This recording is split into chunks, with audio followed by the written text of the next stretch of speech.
We're live. Hi. Hello, everybody.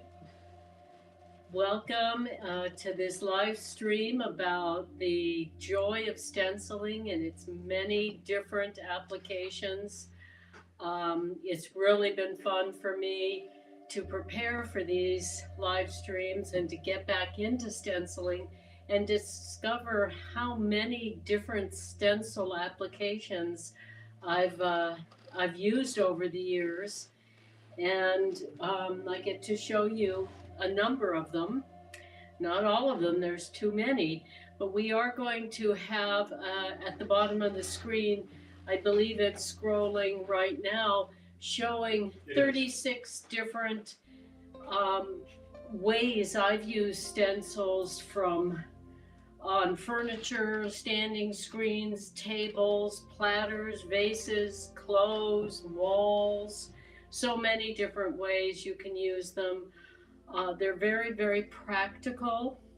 The first thing we're going to share is a video of a bunch of stencil designs I did of warblers and cranes and botanicals that I had hung up on a line. So let's show that video if we're ready to, and I'll give you some more information about it.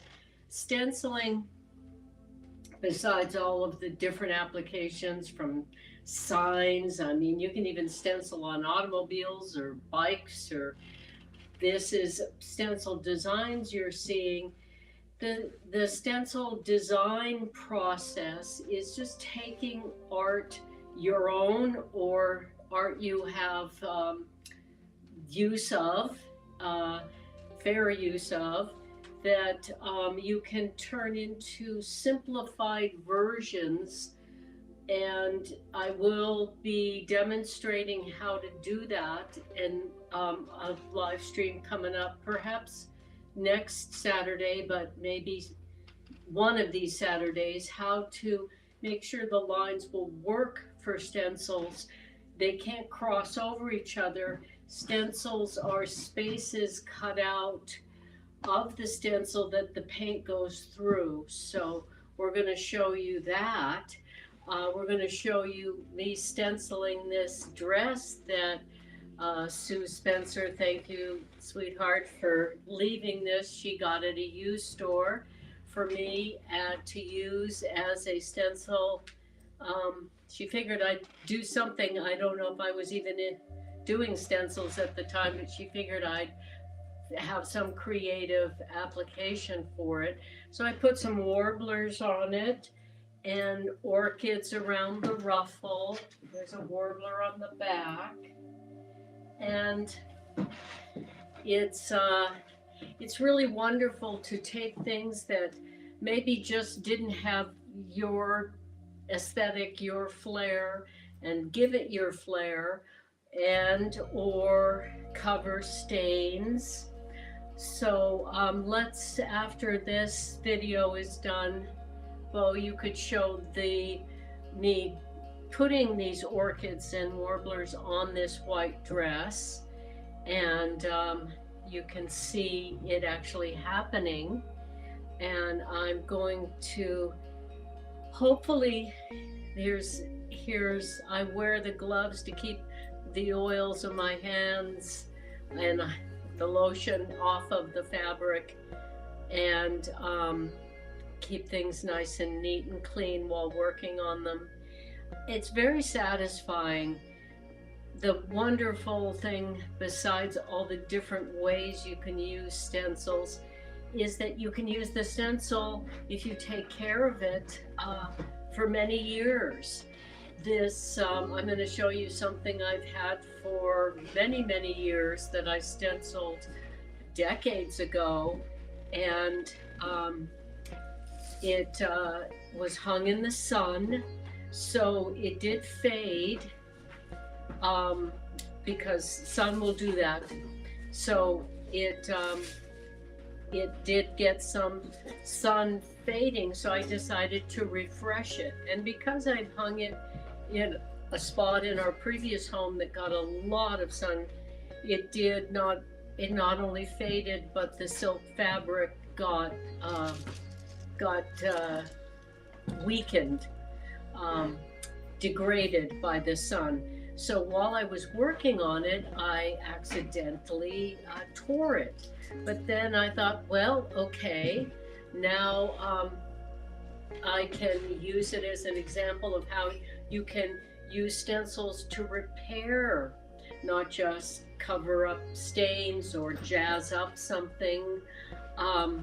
So we can show the feather stenciling. Here's the feather sarong that I did 20 years ago and hung in the sun. So I've been sprucing it up, and I tore it right here. So I made a patch and I glued it on there, and then I made a few of them so it wouldn't look odd to have just one, but a little white glue, and that patch was repaired. There were also some places that the sun damage had worn holes through, so I also put some small stencils patches on in different places. And you can't tell. It's a beautiful wall hanging sort of piece. It could be worn, but at this point I would say that that's a place that you want to hang that, so that, you know, it jazzes up. It's probably going to hang in my cellar, because even my cellar, I call it the underground gallery. I like to make beautiful. So after we show you this feather video, when that's done, let's show the underground gallery places I've used stencils. And these are here now for showing you, but they will be put back into my framing room in the underground gallery. I have a frame shop. I frame all my own work. That's me going down into the underground gallery, and you can see I use stencils in that little walkway to go down into the cellar, the underground gallery. And I've used stencil banners to obscure some pipes that are pretty funky looking. And I just like to try to make ordinary things beautiful, if possible, and use what I have to do that. I've had a lifelong philosophy of making my life a little more what I want it to be each day, and we all want to have a beautiful and functional, comfortable, safe home. So over the years, I've made a lot of stuff. As anyone who knows me or seen the tours on Mother Son Productions or on my YouTube channel, The Creativity Show, the tours of the Emerald Lady, showing my art, my framing, my dishes, the furniture I've designed and painted, the clothing, the house jewelry and the person jewelry.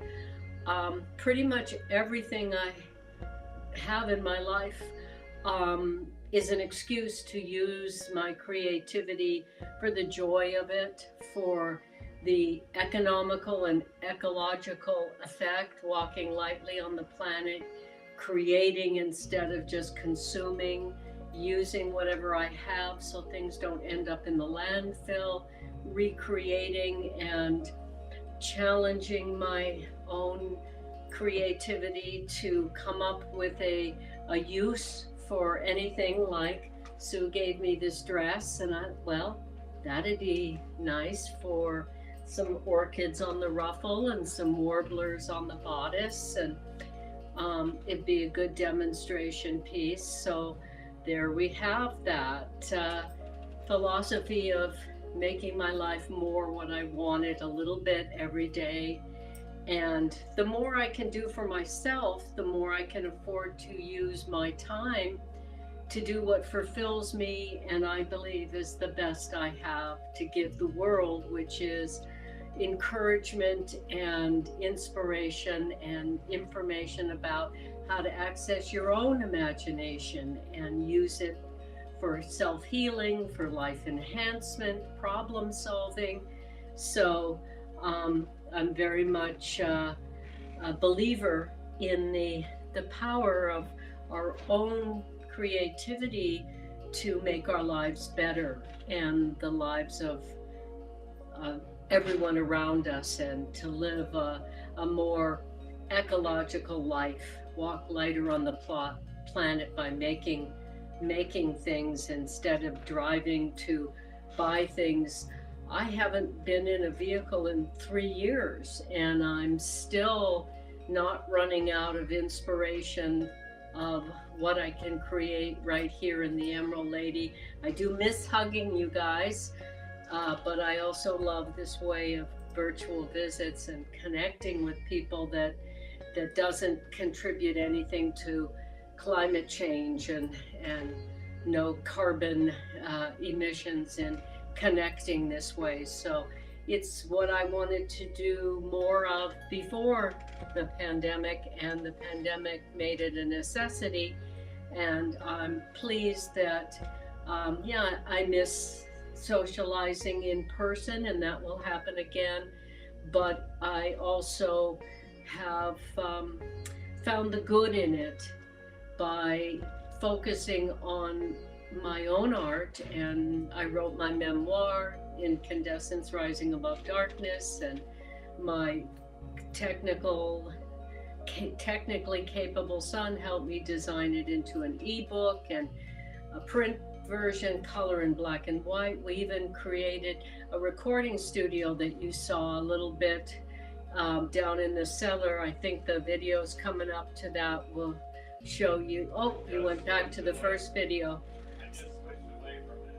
Okay, well, in the video of the underground gallery, you saw curtains that were another application for stenciling that were in my previous home, and they are now in the recording booth we made in a corner of the, here we go back down there, a corner of the framing shop. Here's the recording booth, and the curtains that had a pattern on it that I also used on a duvet cover that was around my bed, that those curtains were around the canopy and on the windows. Do you have any footage of that? I also used this same design I did on some furniture that I got used very inexpensively, and I made these slip covers. So I upholstered it myself. And then when it, raising my nephews and having a little boy, and always having little boys in the house, things got dirty, the beautiful silk. So then I just used the stencil to cover stains on the fabric for the couch and chairs, and I put a frieze around the top of the curtains, and there's the duvet cover on the bed. So like I said, there's so many uses. Here's a dragonfly duvet cover I did, and then there's a feather motif duvet cover and pillow covers. So besides just jazzing it up, repairing stained things that, that happens in life.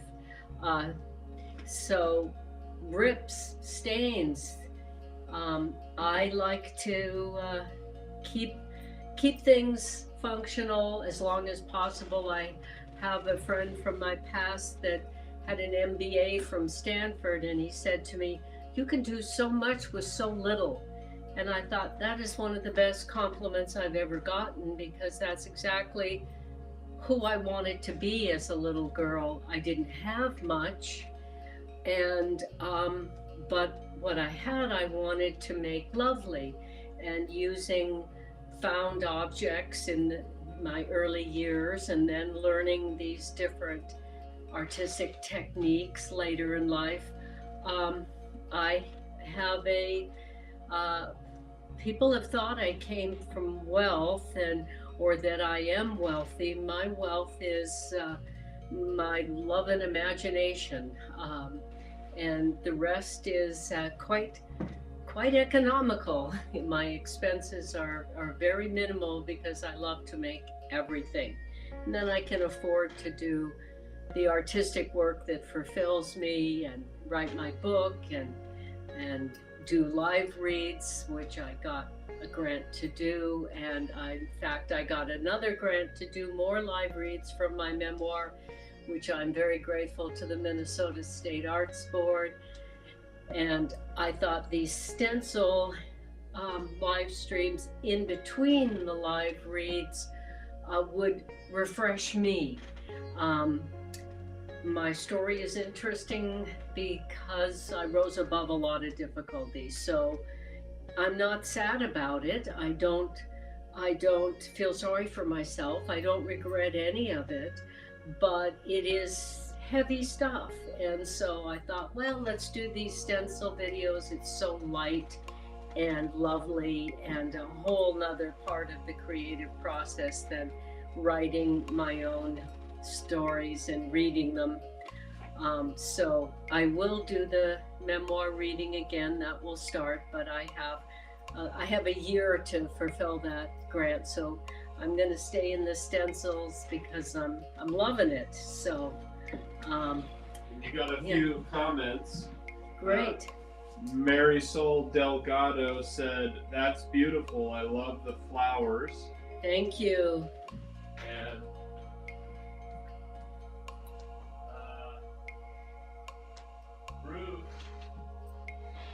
Ruth Miller Tideball said she loves the gold stencils and duvet cover as well. Nice. Thank you. Thank you. Yeah, there's with these metallics that these are all done with silver, gold, bronze, and copper metallics, and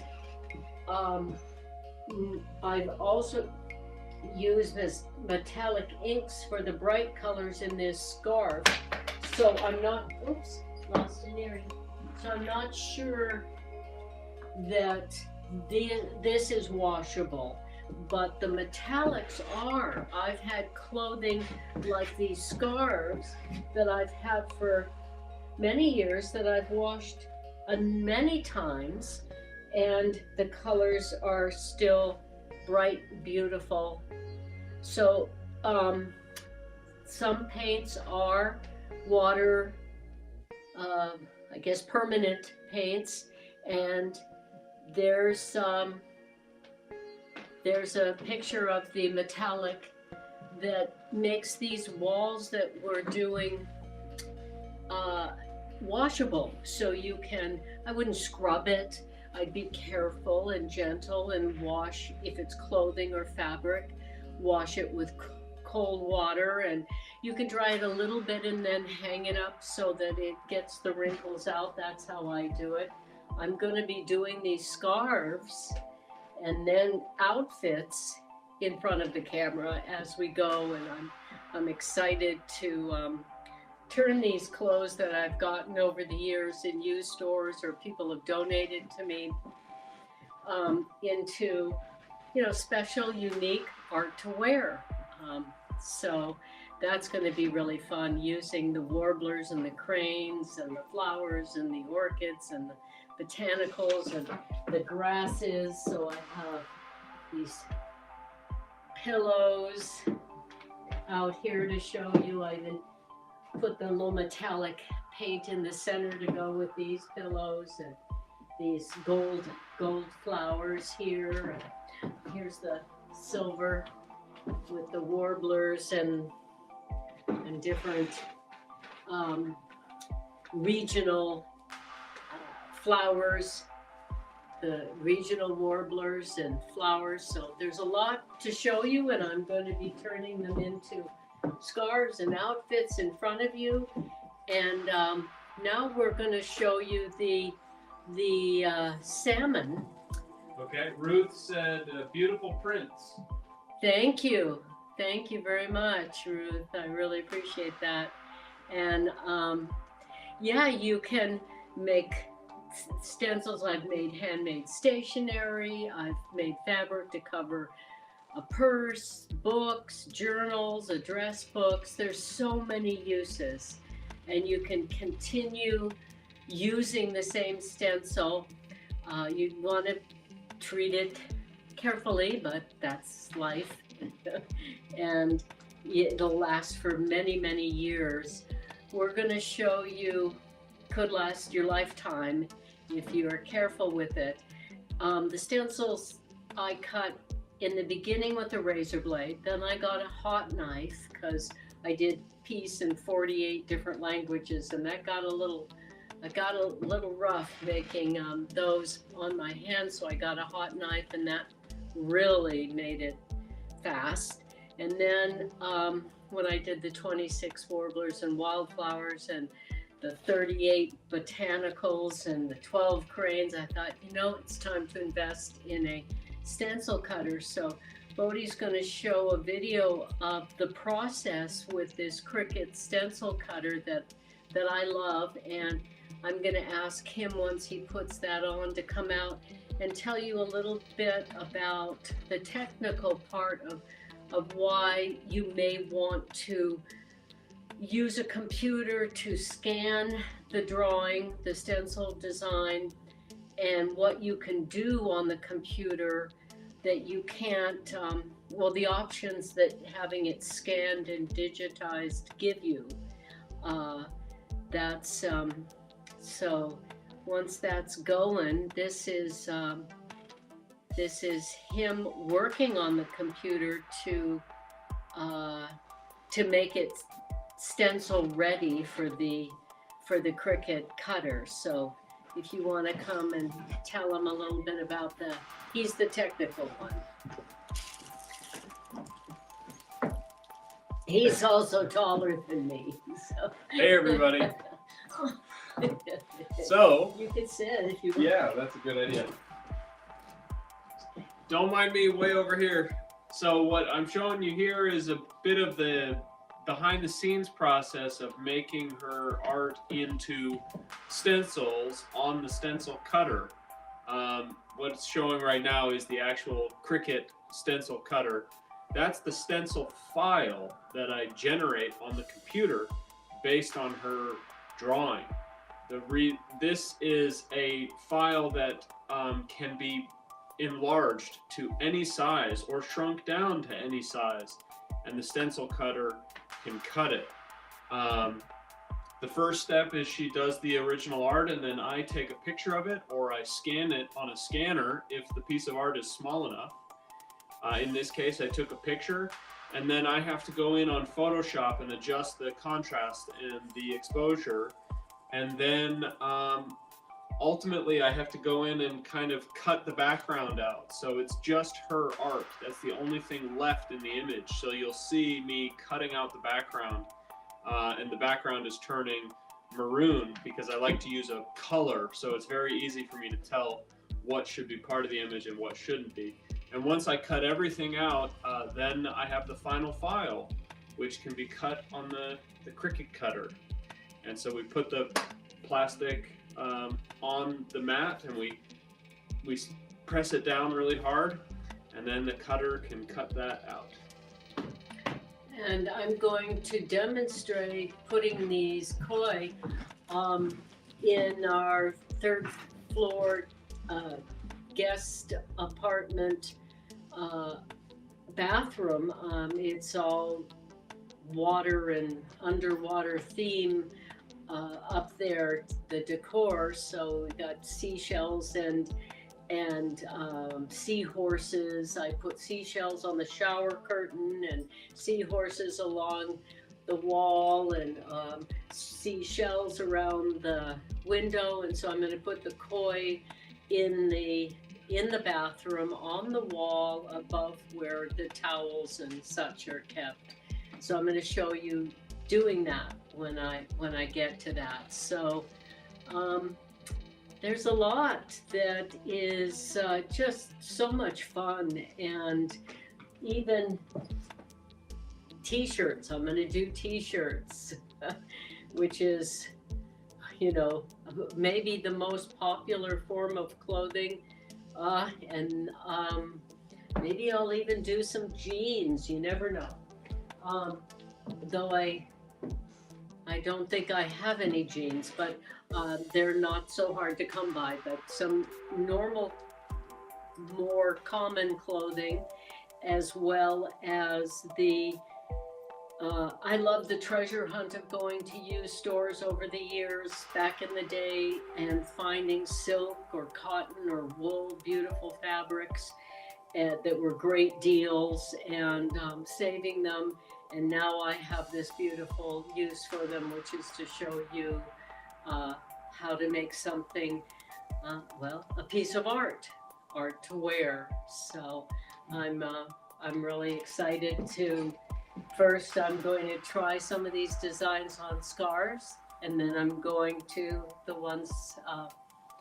learn what I need to learn before doing it on the clothing, and then the clothing outfits will have a scarf that goes with it. So what fun, and what a practical way to enhance your life yourself and enjoy your own creativity and play.